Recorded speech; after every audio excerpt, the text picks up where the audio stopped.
Have you ever wondered what lurks in the shadows? What secrets the night hides? What strange phenomena might be happening just beyond your perception? Join us as we journey into the world of the paranormal, exploring everything from ghosts and UFOs to cryptids and unexplained occurrences.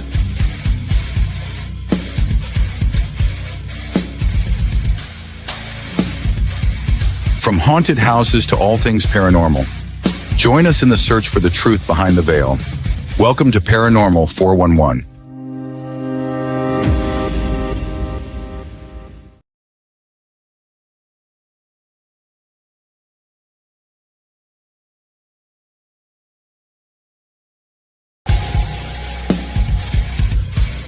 Have you ever wondered what lurks in the shadows? What secrets the night hides? What strange phenomena might be happening just beyond your perception? Join us as we journey into the world of the paranormal, exploring everything from ghosts and UFOs to cryptids and unexplained occurrences.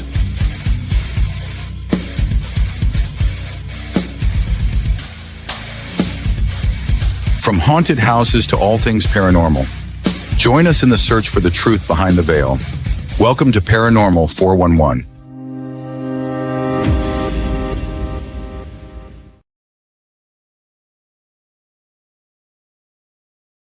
Having some technical difficulties, but now we're back.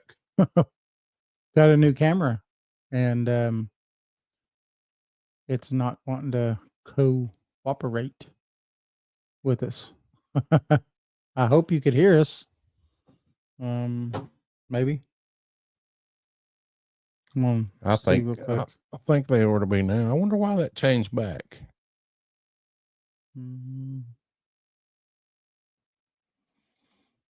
gonna text somebody and see if they can hear us, because all we need to do is a show and then it sounds like crap. So thanks everybody for tuning in. We're gonna have a great show tonight. We're gonna talk about the Hellfire Club. Oh yeah. And it's not just guys that say Hellfire all night. Mm-hmm. Hellfire. Hellfire. Hellfire. I think that she's from the South. Saying Hellfire. What do you think? You think we're doing good? Think we got it all? I don't know. Michelle's not on, so we need to go to comments and see if anybody decides to come on. We got one on. Yeah. How's this sound out there in YouTube land? Hopefully it sounds good. Look, I see that camera. What camera? That camera and the camera. Oh, you do. You don't. You see this camera and the camera. That's not the camera you're looking for. So we're going to be talking about the Hellfire Club, like David said, of Dublin. Yes. So there was a few Hellfire Clubs, but this one is in Dublin. Yes. It's supposed to be pretty good or bad, depending on, I think that all the bad things that were said about it, it's because people wasn't part of it. Right. They were mad because only a select few could join in and have fun. Yeah.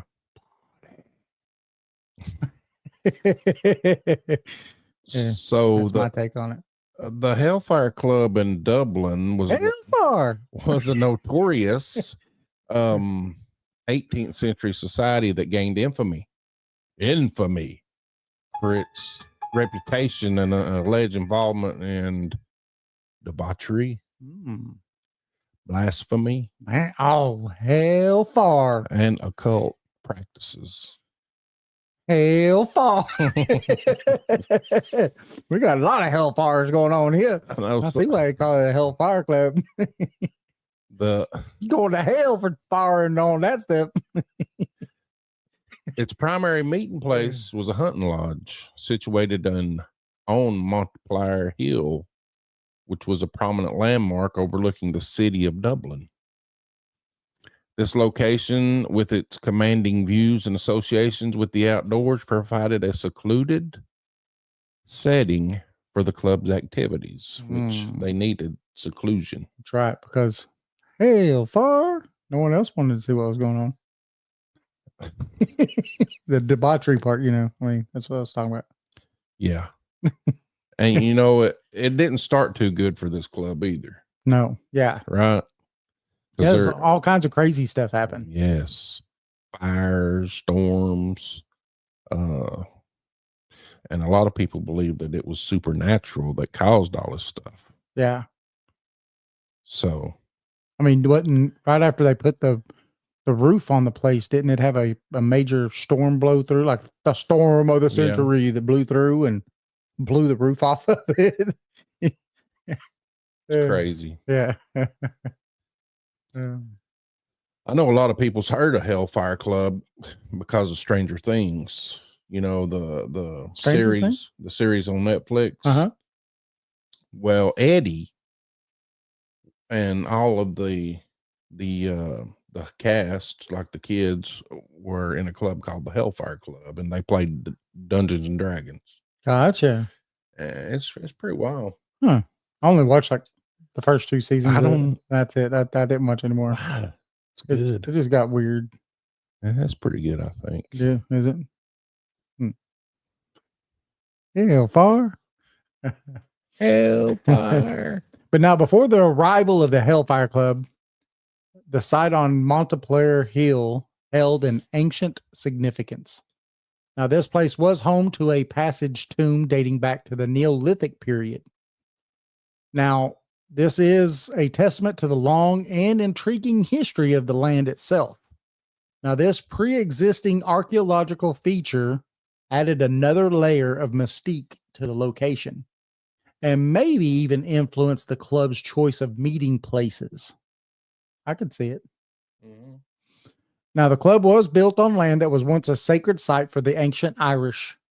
It included the passage grave, or cairn. It is believed that disturbing these ancient burial grounds angered spirits of the ancestors. Now, this led to various supernatural occurrences. Shortly after its construction, the roof of the lodge was blown off during a violent storm, which some believe was a supernatural response to the desecration of the sacred site. What do you think? I'd say they might have had something to do with it. Maybe. Yeah.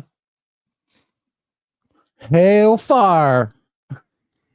Hellfire. Hey, you know, that's Mexican. You said here say hellfire all night. Mm-hmm. Hellfire.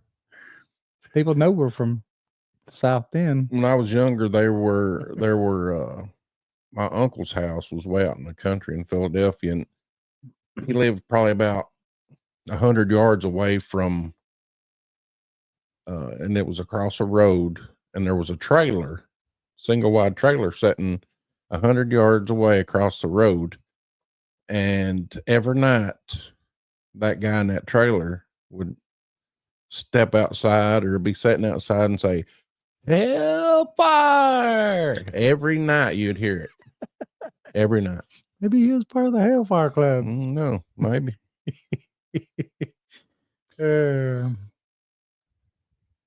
Now, the membership of the Hellfire Club comprised a diverse group of influential individuals from Dublin's society. Its members included politicians, free thinkers, and landowners. Some of the members were Sir Francis Dashwood,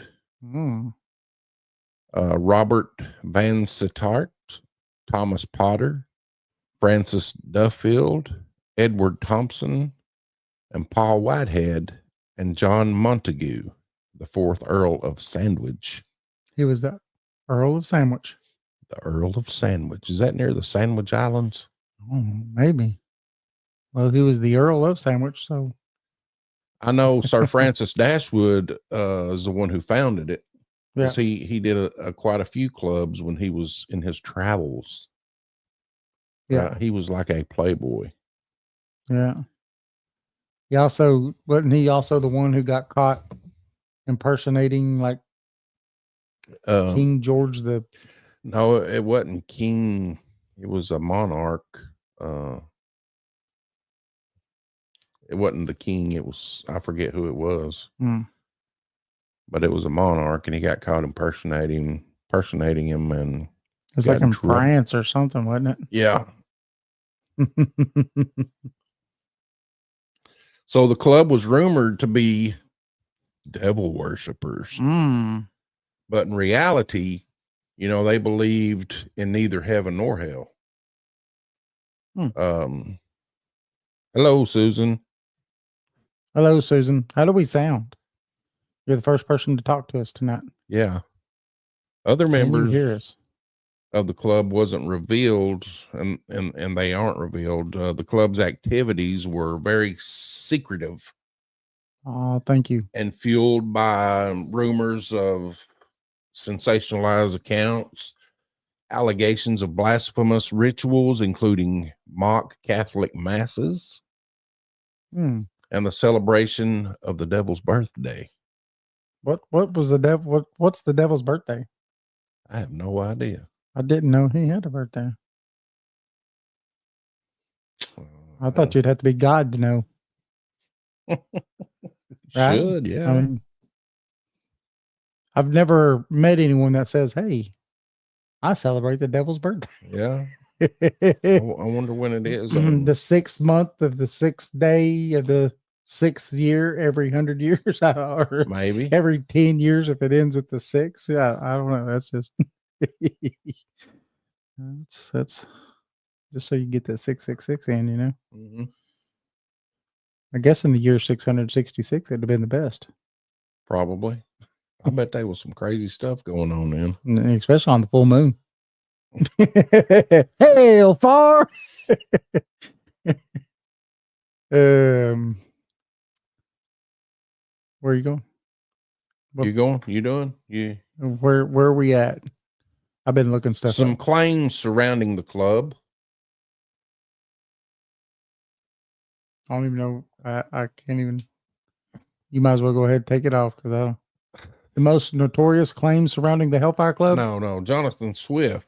Okay, so we're at the top. Yeah, the renowned satirist. Yeah. Yep. And Dean of St. Patrick's Cathedral. Now, he was a local and a very vocal critic of the Hellfire Club. His strong condemnation of the activities, they kind of significantly contributed to their negative reputation. He was just mad that he wasn't picked. That's all. Yeah. Swift, who was a contemporary of the club members, viewed their behavior as gross affront to morality and religion. He was particularly disturbed by their alleged blasphemous rituals and their disregard for traditional social norms. That sounds like people when we ask somebody if in the local things, hey, do you have a haunted house or anything that you want us to go and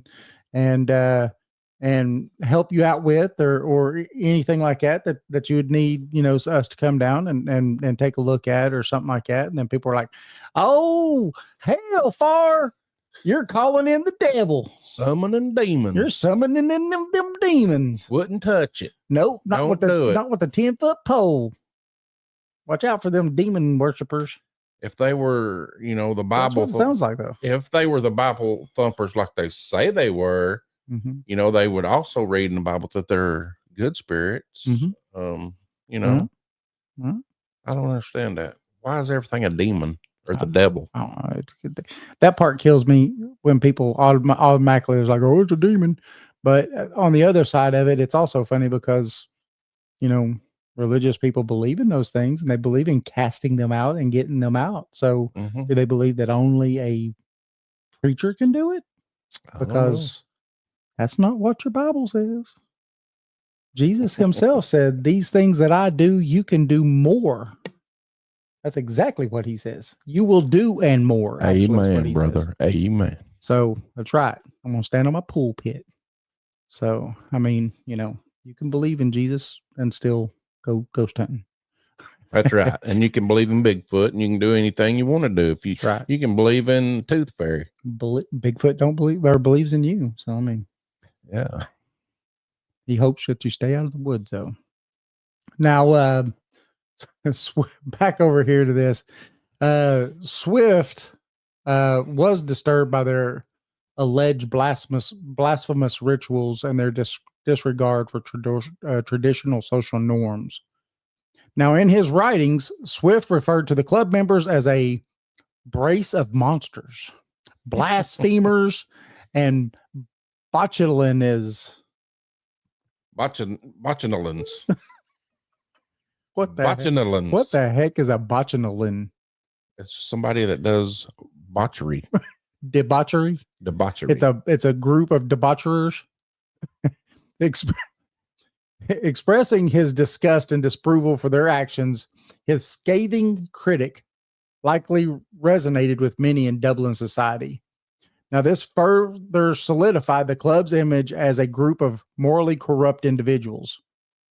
His condemnation, coming from a respected and influential figure, served to amplify the negative perception surrounding scandalous reputation, and this would endure for generations to come. Yeah. So Swift made sure that he told everybody that he didn't like it, and it kind of shows where his religious and his moral values were in that Irish,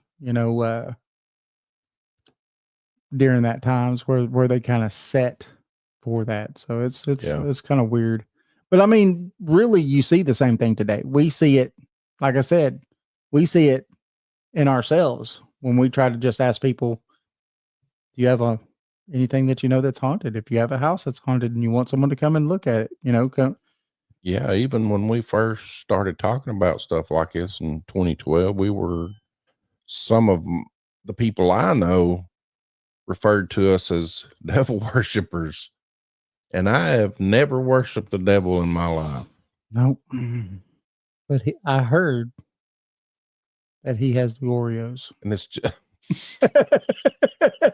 and it's just because we talk about some crazy stuff don't mean it's from the devil. Right. Well, if anybody knows us well enough anyway, they understand that we're just searching for truth on things. Yeah. And we have questions too. Yeah. And you know what? We just search for weirder things than you do, I guess. So we weird. We're weirdos, but not devil worshippers. No, definitely not. It's funny. So the most notorious claims surrounding this Hellfire Club involve alleged black masses and devil worship. These accounts, though difficult to verify, have profoundly shaped the club's sinister reputation. Stories circulated widely about the members conducting mock Catholic rituals, inverting religious symbols, which the five-pointed star, right? Mm-hmm. And even celebrating the devil's Pentagram. birthday. The pentagram. Yeah. Devil's birthday. I'm telling you, I want to know what the devil's birthday is. Look it up. Okay, I will. So the club's leader was often referred to as the King of Hell. And their association, that just further emphasized their association with the demonic forces and the devil. This title, coupled with the alleged blasphemous rituals, created an image of a society dedicated to evil. These accounts, while, likely a lot of them were sensationalized through stories and through the years, it tapped into the anxieties about religious subversion and the decline of moral standards. The idea of powerful individuals engaging in blasphemous acts would have been deeply unsettling to many in 18th century Dublin. Makes sense to me. I mean, you're out doing things that people don't like you doing, and what's going to happen? Right. People are going to start pointing fingers saying, you're the devil. Devil. You're devilish. Now, the legend of Cloven Hoof is a chilling tale that has become deeply ingrained in the folklore surrounding the Hellfire Club. Now, this particular legend paints a vivid picture of a supernatural encounter that allegedly occurred within the club's meeting place. Now, according to the story, a group of club members were engaged in a card game late one stormy night when a cloaked stranger sought shelter from inclement weather. Now, despite their notorious reputation, the members invited the stranger in to join their game. Now, as the game progressed, one of the players dropped his cards on the floor. As he bent down to retrieve them, he noticed something extraordinary. Extraordinary. The stranger's feet were cloven hooves. Now, a clear sign of demonic origin. Sure. Horror struck the club members. Wait, didn't they celebrate the devil's birthday? I thought They should have been happy, right? Yeah. Like, hey, Massa. It's the goat man. That's it. We like you. Horror struck the club members as they realized they had been playing cards with the devil himself. In a fit of rage, the devil is said to have set the club ablaze, leaving it in ruins. The legend of the cloven hoof serves as a powerful reminder that their alleged association with the supernatural. Now, that's kind of a pretty out there tale. What do you think? Yeah. The cloven hoof. But maybe true. What do you think? It's possible. I don't know.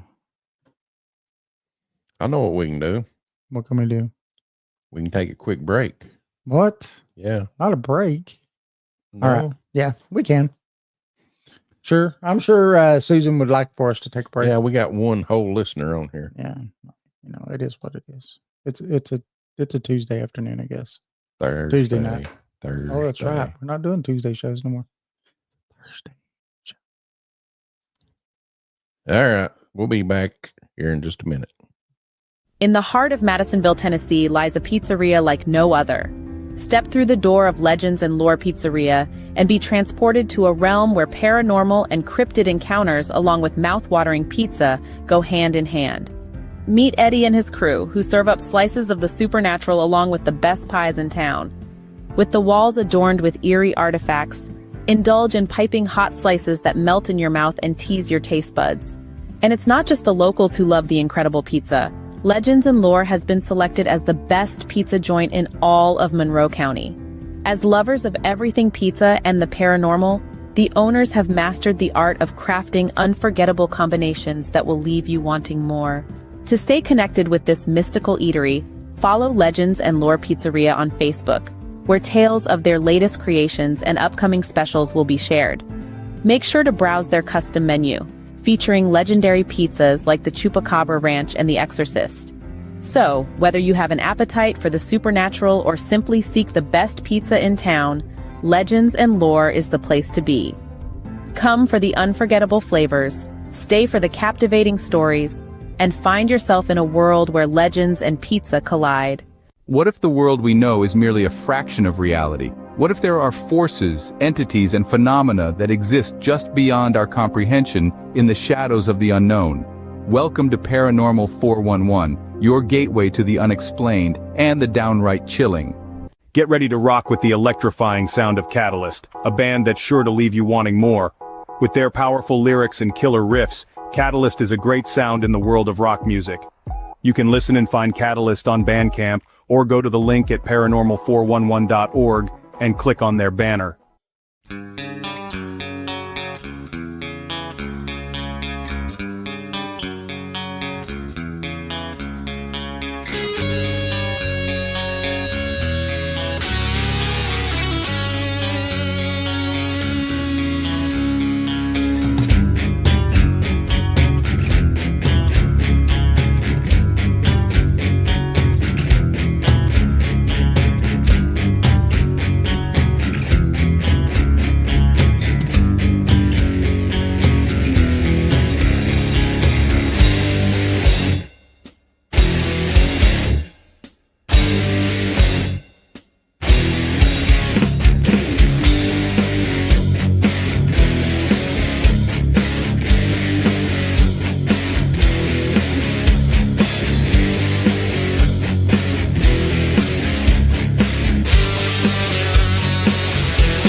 All right. We're back. We're back after that quick little break. Yes, thank you for the few of you that are here. We appreciate you. And we know we're not talking about drones tonight, so we're sorry. We did the last two shows. Yeah, we did the last two shows, and it was I thought they were pretty good shows. Yeah. We started off a little fuzzy on this show because we got a new camera. Yeah. And we had a little trouble. So but I hope the picture looks good. Looks good right there. Oh yeah. I mean, Jason, you look good. Thank you. You do too. If you just joined us, we're talking about the Hellfire Club in Dublin. Hellfire. Yes, Hellfire. Yeah. All right. So you know, I'm going to tell you That's a the little most story. we've cussed on this show. Hellfire? Is hellfire a curse word? I don't think so. It's a normal word in the South, you know. Hell's fire. Hellfire. Yeah, it's hotter than hellfire out here. So I have another story. It's called the Black Cat Sacrifice that happened there. What do you think about that? Well, let's talk about it. All right. Now, there's another story that goes that a young man was found dead after he tried to uncover what went on inside the club. I think they made a movie out of that. Uh-oh. The local priest and the young man's host believed he was murdered and decided to investigate the matter. Now, they arrived at the lodge and they saw a huge banquet and a huge cat in the room with its ears shaped like horns. Now, the priest carried a bottle of holy water and tried to perform an exorcism on the creature. Why the cat was there is not certain. Now, in some version, it was some sort of a beast, and in other versions, the cat was going to become a sacrifice in one of the satanic rituals. So it just depends on who was telling the story, I guess. Now, he managed to kill the beast with holy water, but outside was the host lying dead on the ground, his face and neck scratched by claws. Now, this particular legend is also connected to the Dower House and is further down the hill. The Hellfire Club is said to have started and to hold meetings there after the fire damaged the original lodge, which we just talked about that, right? Yeah. The Hellfire Club. It is a very fascinating topic. Yes. I mean, you know, you get a lot of people when you start to do a lot of research on stuff like this. What's weird is the lack of some information, but there was such a stigma tied to the place that everybody believed of the things that was going on. And I think it has a lot to do with a lot of the same thing to do when it comes to a lot of secret type societies where people just have their imaginations. They always come up with the best things when they get to use their imaginations, you know. The same thing's done with the Masons, stuff like that. You know, tons of people have all kinds of crazy black magic ritual stuff that they talk about the Masons too. It's no different. So, and Jason's getting a phone call. Who was that? I don't know. Oh. I'll check it later when we're done. You got the next one? Yeah. I want to talk about the founder. Okay. The one who Francis Dashwood? Yeah. Francis Dashwood, the 11th Baron Le Despencer. So Dashwood was born in Great Marlborough Street, London, in December 1708. He was the only son of Sir Francis Dashwood, first baronet, and his second wife, Mary, eldest daughter of Verfane, 4th Earl, Westmoreland. They had some crazy names, didn't they? Yes. So Sir Francis and Mary, they had 2 children, a son Francis and a daughter Rachel.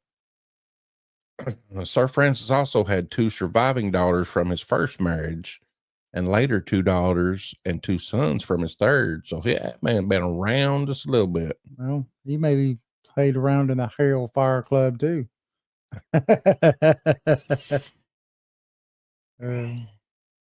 His first and second wife wasn't approving. Right. So he was a traveler. He went abroad from 1729 to 1731 and visited Italy. He returned to Italy between 1739 and 1741. While in Italy, he befriended the philosopher and theologian Antonio Niccolini. Mm. And in 1733, between his visits to Italy, he accompanied George Lord Forbes to St. Petersburg, stopping on the way to Copenhagen. Wow. He was a traveled man. Yeah. So that's what he done. He was like a playboy. In 1732, he did form a lot of different clubs. Yes. In 1732, he formed a dining club called the Society of the Dilettanti. They had around 40 members who had returned from their travels with an appreciation of classical art. Isn't one of these still around? One of his clubs? I think. I thought when we was doing this, Yeah, one of his clubs was still around Yeah. today. I think it was the can't remember which one. I don't remember. So in 1740, Dashwood was in Florence with Horace Walpole Gray and others, and shortly Right. afterwards got in trouble.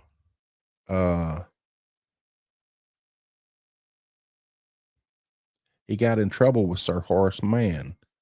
In 1743, Horace Walpole critically described the Dilettante Society as a club for which the nominal qualifications is having been to Italy.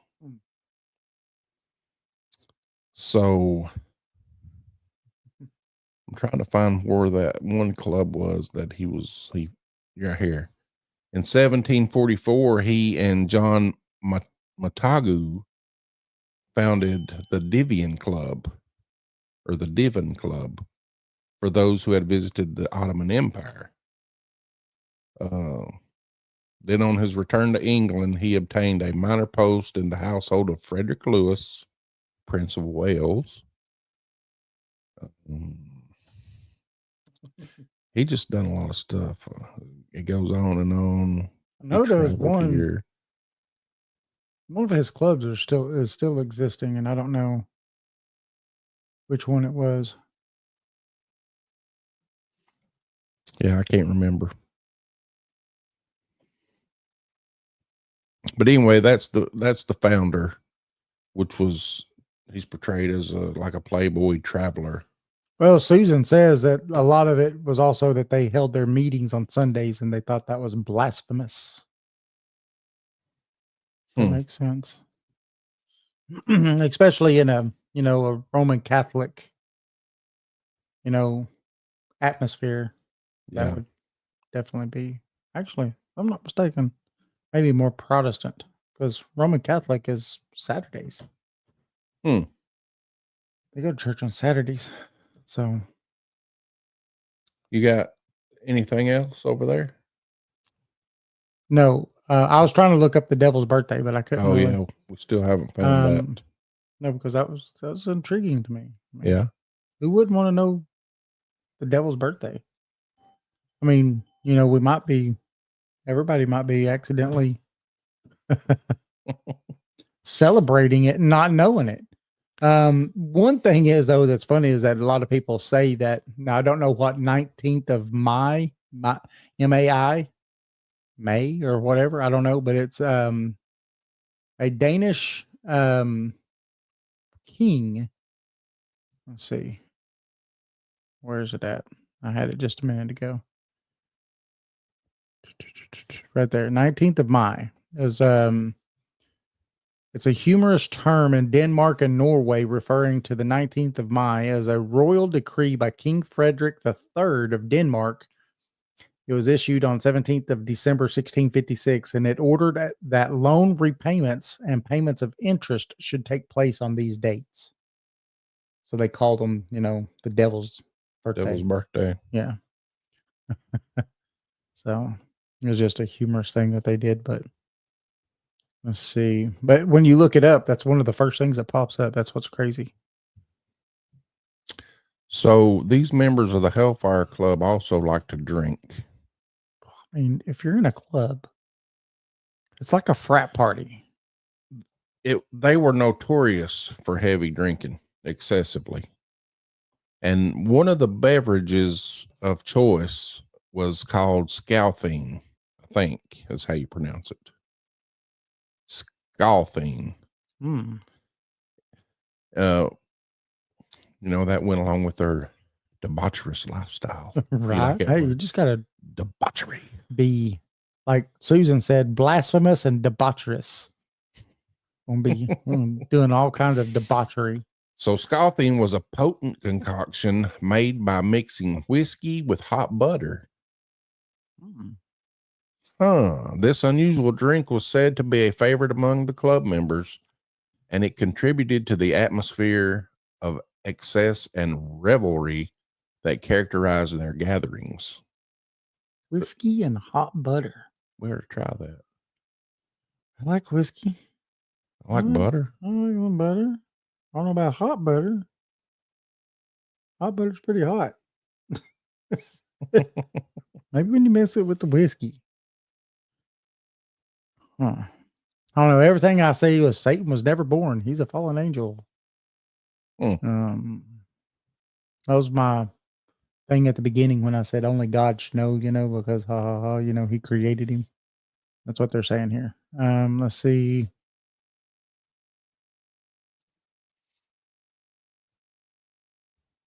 Yeah.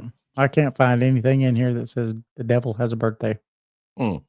So he must not. If Google says no, we don't. Yeah. Google is king. I could ask one more thing. I could ask AI. Who wants to ask AI if the devil has a birthday? See what AI says to me. Let's see. Do it. Let's try it. Dun dun dun dun dun dun dun dun dun dun dun dun dun. Did it even? I don't think it even took.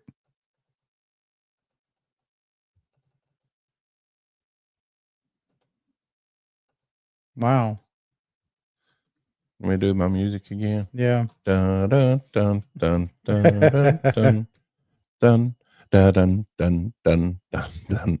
More people listening to us be crazy. Let's see. What is the devil's birthday? Says this is AI. AI says the concept of the devil, often referred to as Satan, doesn't include a traditional birthday as humans have. Satan is considered a fallen angel in Christian theology. So this means he was created by God but later rebelled. Thus, there isn't a specific date associated with his creation. So he was created. Yes. That sounds about right. They say that Halloween is associated with Satan due to its themes of darkness and supernatural. Yeah. Wow. Those people are probably from the South. Some people also associate various other dates with the devil for different cultural or symbolic reasons, but there is no definitive devil's birthday. Well, let's ask it one more question. I'm sure the Hellfire Club had a certain day they celebrated it.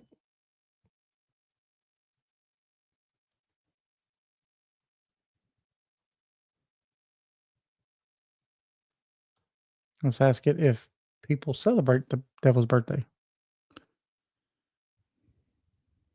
Well, we get to myth and folklore.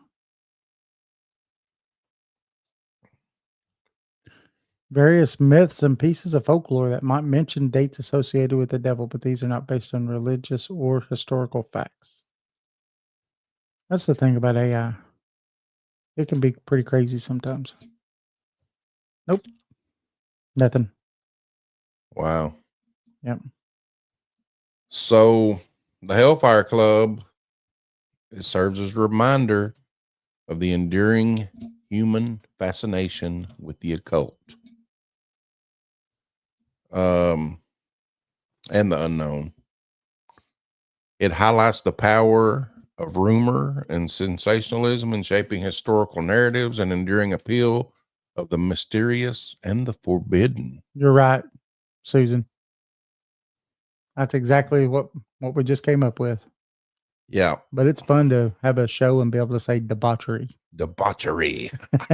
Revel in debauchery. How about Hellfire? Hellfire. Hellfire. So the story of this club also reflects the social and intellectual climate of the 18th century Ireland. Yep. The club's existence can be seen as a manifestation of the Enlightenment ideas of the free-thinking intellectual exploration. Their exploration. So they're exploring. But Same again, thing happened to the it hippies. was kind of radical, Right. controversial, but they did it anyway. But if you really think about it, most free thinkers, and this is going to go from everybody that's famous painters, famous sculptors, and things like that, had a different way of thinking. Right. They did. People would go to them because of who they were and what they could do. Mm-hmm. But they were outsiders.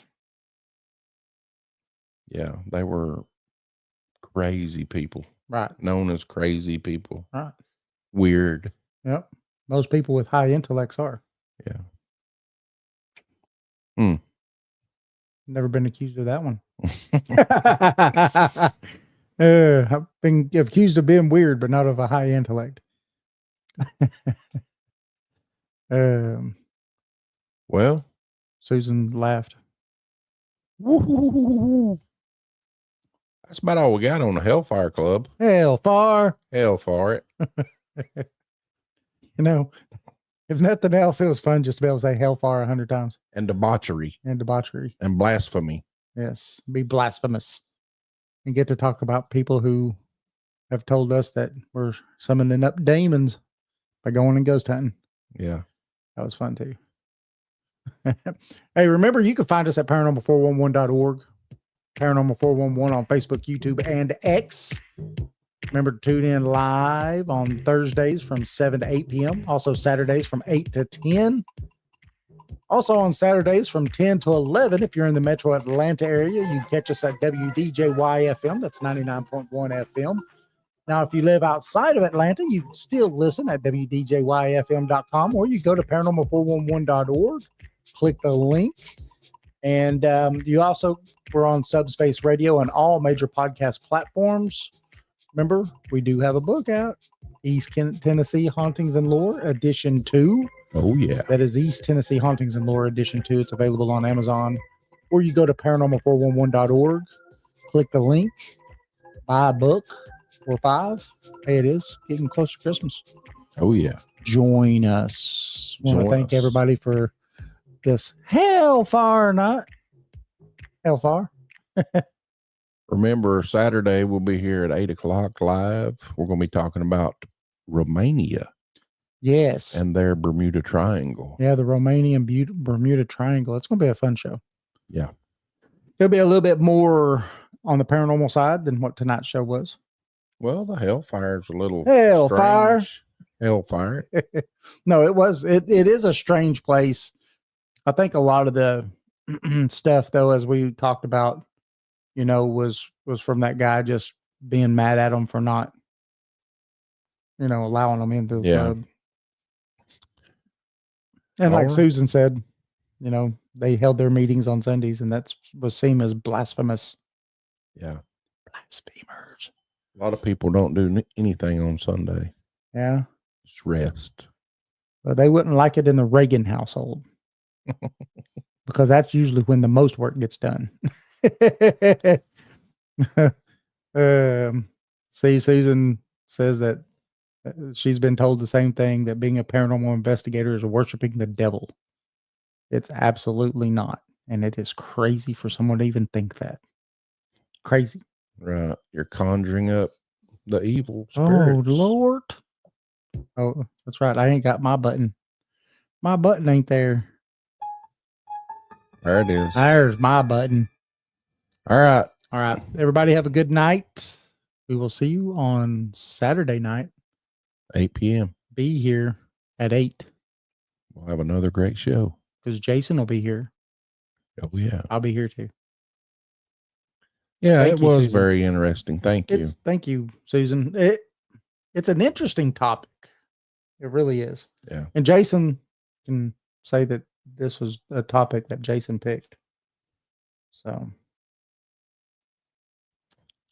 Did I? Hellfire. Yep. We both picked it. Yeah, but I mean, you're the one who brought it up and was like, "Hey, let's talk about this." Just because I like Stranger Things. Oh, gotcha. All right. All right. See y'all Saturday. See y'all Saturday. Y'all have a good Remember, night. Hellfire. Hey, we're doing something on what we're going to be on paranormality radio Podcast. on in what January January the 7th, 6th. 6th.